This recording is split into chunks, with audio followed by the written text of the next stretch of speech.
During the First Indochina War, the French returned Bao Dai to power and set up the state of Vietnam, South Vietnam, in July 1949, with Saigon as its capital.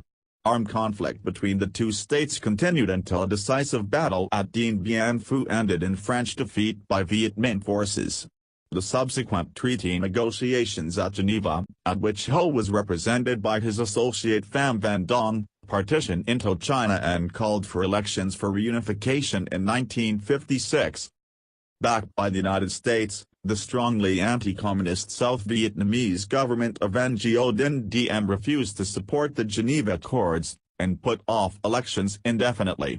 In 1959, armed conflict broke out again, as communist guerrillas known as the Viet Cong began launching attacks on targets, including U.S. military installations, in South Vietnam. The Viet Cong appealed to North Vietnam for help, and that July the Central Committee of Ho's Lao Dong, Workers' Party, voted to link the establishment of socialism in the North to the cause of unification with the South. At the same meeting, Ho ceded his position as Party Secretary-General to Le Duan. He would remain nominally as North Vietnam's head of state during the Vietnam War, but would take a more behind-the-scenes role. To his people, Uncle Ho also remained an important symbol of Vietnam's unification.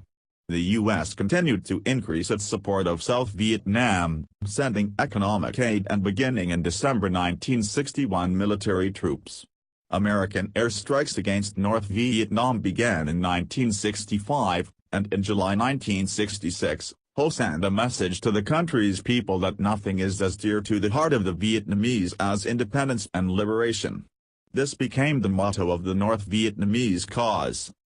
On the heels of North Vietnam's Tet Offensive in early 1968, U.S. President Lyndon Johnson made the decision to halt escalation of the war and called for peace talks to begin. The conflict was still ongoing by September 2, 1969, when Ho Chi Minh died in Hanoi at the age of 79. The last U.S. troops left Vietnam in March 1973, and in April 1975 Communist forces seized control of Saigon, renaming it Ho Chi Minh City.